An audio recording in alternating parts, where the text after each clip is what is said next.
নবী সাল্লাল্লাহু আলাইহি ওয়াসাল্লাম জীবনের শেষের দিকের ঘটনা, তিনি মসজিদে বসে আছেন। কোন মসজিদ? মসজিদে নববী। কোন মসজিদ? নববী। এখন একজন ব্যক্তি আসলেন, এই ব্যক্তির গায়ের জামাটা অত্যন্ত সাদা ধবধবা, চুলগুলো কুচকুচে কালো, এবং তাকে দেখে মুসাফির মনে হচ্ছে না, খুব টিপটাপ পরিপাটি একজন মানুষ ঢুকলেন, সুদর্শন। এসে নবী সাল্লাল্লাহু আলাইহি ওয়াসাল্লামের হাঁটুর সাথে হাঁটু লাগিয়ে দিয়ে বসে পড়লেন। যেমন করে আমরা আত্তাহিয়াতু লিল্লাহি ওই সময় বসি তাশাহুদের সময়, এইভাবে বসে তার দুই হাত নবী সাল্লাল্লাহু আলাইহি ওয়াসাল্লামের উরুর উপর রাখলেন। রেখে বলছেন, চারটা প্রশ্ন করছেন। কয়টা প্রশ্ন? প্রথম প্রশ্নই করছেন, ইয়া মুহাম্মদ, বলেন সাল্লাল্লাহু আলাইহি ওয়াসাল্লাম, আখবিরনি আনিল ইসলাম, হে নবী আমাকে ইসলাম সম্পর্কে বলুন। তখন নবীজি বলছেন, ইসলাম হচ্ছে আন তাশহাদা আল্লা ইলাহা ইল্লাল্লাহ ওয়া আন্না মুহাম্মাদান আবদুহু ওয়া রাসূলুহু। ইসলামের প্রথম বিষয় হচ্ছে তুমি আল্লাহ বিশ্বাস করবে, সাক্ষ্য দিবে আল্লাহ ছাড়া কোনো মাবুদ নাই, এবং মুহাম্মদ সাল্লাল্লাহু আলাইহি সাল্লাম আল্লাহর বান্দা এবং রাসূল। এরপর ওয়া আন তুকিমাস সালাহ, এরপর তুমি সালাত কায়েম করবে 5 ওয়াক্ত, ওয়া তুতিয়াজ যাকাত, তুমি যাকাত প্রদান করবে, ওয়া তাসুমা রমাদান, রমজান মাসে সওম বা রোজা রাখবে, এবং সামর্থ্য হলে তুমি হজ করবে। সামর্থ্য হলে হজ। এই 5টা হচ্ছে ইসলামের ভিত্তি। তখন যে প্রশ্ন করছে সেই ব্যক্তি বলছে, সাদাক্ত, আপনি সত্য বলেছেন। কি বলছেন? আপনি সত্য বলেছেন। তখন উমর রাদিয়াল্লাহু আনহু পাশ থেকে তিনি খুব অবাক হয়ে গেলেন। তিনি বলছেন, ফাআজিবনা লাহু, আমরা অবাক হলাম তার উত্তর শুনে। ইয়াসআলুহু ওয়া ইউসাদ্দিকুহু, সে নিজেই প্রশ্ন করলো আবার নিজে উত্তর দিচ্ছে। নিজেই প্রশ্ন করলো ইসলাম কাকে বলে, আবার নিজেই বলছে সত্য বলেছেন আপনি। তার মানে কি উত্তর তার আগে থেকে জানা আছে? উত্তর তার আগে থেকে জানা আছে। তো সবাই অবাক হয়ে গেল। এরপর তিনি দ্বিতীয় প্রশ্ন করলেন, এটা ফাখবিরনি আনিল ঈমান, হে নবী আমাকে ঈমান সম্পর্কে বলেন। কি সম্পর্কে? ঈমান। এই যে গায়েব, গায়েব সম্পর্কে, ঈমান সম্পর্কে বলেন। কারণ ঈমান মানেই গায়েব। ঈমান মানে কি? গায়েব। দেখেন, ঈমানের 6টা পিলার নবীজি বললেন। কয় পিলার? 6 পিলার নবীজি বলছেন। এখন ঈমান, আল ঈমান হচ্ছে আন তুমিনা বিল্লাহ, তুমি আল্লাহ বিশ্বাস করবে। কিসে বিশ্বাস করবে? আল্লাহ। দেখা যায়? আল্লাহকে দেখা যায়? আল্লাহ গায়েব না? গায়েব। ওয়া মালাইকাতিহি, আল্লাহর ফেরেশতা মণ্ডলীর প্রতি বিশ্বাস করবে। দেখা যায়? গায়েব না? আচ্ছা। ওয়া কুতুবিহি, আল্লাহ পাকের সমস্ত আসমানি কিতাবে বিশ্বাস করবে, কোরআন ছাড়া বাকিগুলো দেখা যায়? গায়েব না এগুলা? আচ্ছা। ওয়া রুসুলিহি, আল্লাহ পাকের সমস্ত রাসূলগণে বিশ্বাস করবে। দেখা গেছে রাসূল? আমরা কি আমাদের নবীকেও দেখেছি? এগুলো গায়েব না? গায়েব। ওয়াল ইয়াউমিল আখির, পরকালে বিশ্বাস করবে। পরকাল মানে মৃত্যুর পরের জীবন থেকে জান্নাত জাহান্নাম পর্যন্ত দেখেছি আমরা কেউ? এগুলো গায়েব না? গায়েব। ওয়া আন তুমিনা বিল কদরি খায়রিহি ওয়া শাররিহি, এবং তুমি তাকদীর বা ভাগ্যের ভালো মন্দে বিশ্বাস করবে। ভাগ্যকে দেখা যায়? লাউহে মাহফুজ আল্লাহ পাক ভাগ্য লিখেছেন না? দেখা যায়? কেউ জানে আগামীকাল কি হবে? জানে না। এই যে ঈমানের 6টা পিলার, এই 6টা পিলারকে মুখে স্বীকার করতে হয়, মনে বিশ্বাস করতে হয়, কাজেও বাস্তবায়ন করতে হয়। এই 6টা পিলার কি চোখে দেখা যায়?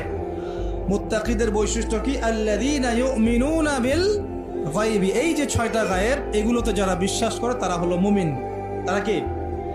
সুবহানাল্লাহ। আচ্ছা, আর 2টা প্রশ্ন বলে সামনে যাই।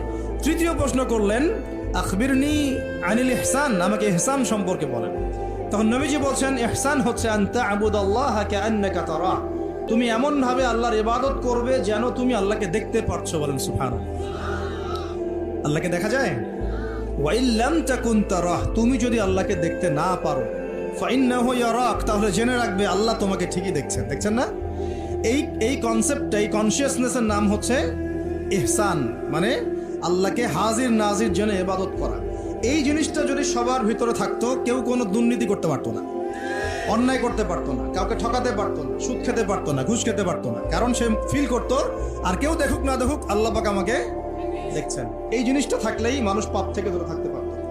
আল্লাহ পাক আমাদেরকে ইহসান দান করুন বলি আমি। এটাই কিন্তু সুফিজমের একটা ভালো অংশ। অনেকে এটাকে সম্পূর্ণ বলেন যেটা প্রয়োজন নাই, হয়তো এরকম কথা আসে, কিন্তু এটা আধ্যাত্মিকত্বের দরকার আছে। এটা হলো ইহসান। এটাকে বলে ইহসানের মধ্য দিয়ে আল্লাহর মারিফত পাওয়া যায়। কি পাওয়া যায়? ইহসানের মধ্য দিয়ে আল্লাহর পরিচয়, আল্লাহর মারিফত পাওয়া যায়। যখন আপনি ফিল করবেন বা আমি ফিল করতে পারবো যে আল্লাহ পাক আমাকে সবসময় দেখছেন, সবসময় আমার সাথে আল্লাহ পাক আছেন। সাথে আছেন মানে কি? আমার পাশে আছেন। আল্লাহ পাক তার জ্ঞান দিয়ে, তার ক্ষমতা দিয়ে, সব কিছু দিয়ে আল্লাহ পাক আমাকে পরিবেষ্টন করে রেখেছেন। দেখেন নাই? তার দৃষ্টির বাইরে যাওয়ার ক্ষমতা আমার আছে? তার জ্ঞানের বাইরে যাওয়ার ক্ষমতা আছে? তার ক্ষমতার বাইরে যাওয়ার ক্ষমতা আমার আছে? অতএব এই হলো আল্লাহ কনসিয়াসনেস, যেটাকে আমরা বলি আল্লাহ কনসিয়াসনেস, মানে এহসান। আল্লাহ পাককে হাজির নাজির জেনে ইবাদত করা, এটা হলো এহসান। এটা ইবাদতের অনেক উঁচু স্তর। সবাই কিন্তু শুরুতেই এহসান অর্জন করতে পারে না। আমলের মধ্য দিয়ে, জিকিরের মধ্য দিয়ে, হ্যাঁ, তাহাজ্জুদের মধ্য দিয়ে, ভালো ভালো দান খয়রাত, দান সাদাকা, নামাজ, রোজা, হজ, যাকাত, বিভিন্ন আমলের মধ্য দিয়ে হৃদয় যখন পরিশুদ্ধ হয়, কলব যখন পরিশুদ্ধ হয়, আল্লাহওয়ালা মানুষের সোহবত পায়, আস্তে আস্তে দেখবেন তার মধ্যে আল্লাহর মারিফত চলে আসে। একবারে কিন্তু আসে না, একবারে আসে। এবং জিকির, বেশি বেশি আল্লাহর জিকির করতে হয়। জিকিরেই কলব কি হয়? তাজা হয়, পরিচ্ছন্ন হয়। আর জিকিরের সবচেয়ে শ্রেষ্ঠ জিকির হচ্ছে সালাত। সবচেয়ে শ্রেষ্ঠ জিকির কি? এটাই বলে যিকরুল্লাহি আকবার, এটা হচ্ছে আল্লাহ পাকের সবচেয়ে বড় জিকির। তারপরে অন্যতম বড় জিকির হচ্ছে কোরআন তেলাওয়াত করা। কি করা? কোরআন তেলাওয়াত। এরপরে তো আমাদের তাসবিহ, তাহলিল, জিকির, আজকারগুলো আছেই।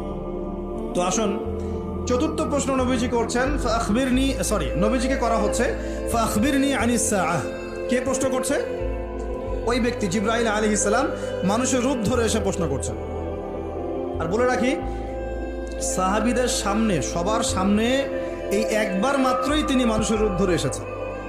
সবার সামনে, সবার সামনে পাবলিকলি, নবীর সামনে পাবলিকলি, সাহাবীদের সামনে এই একবার তিনি সবার সামনে মানুষের রূপ ধরে এসেছেন। এটাকে বলে হাদিসে জিবরিল। তখন চতুর্থ প্রশ্ন তিনি করছেন, ইয়া মুহাম্মদ আখবিরনি আনিস সাআহ, আমাকে কিয়ামত সম্পর্কে বলেন। কি সম্পর্কে? কিয়ামত। দেখেন, 4টা মৌলিক প্রশ্নের একটা কিয়ামত সম্পর্কে। তার মানে 25% প্রশ্ন কিয়ামত সম্পর্কে। বুঝতে পারছেন? 4টা মৌলিক প্রশ্নের একটা কিন্তু কিয়ামত সম্পর্কে।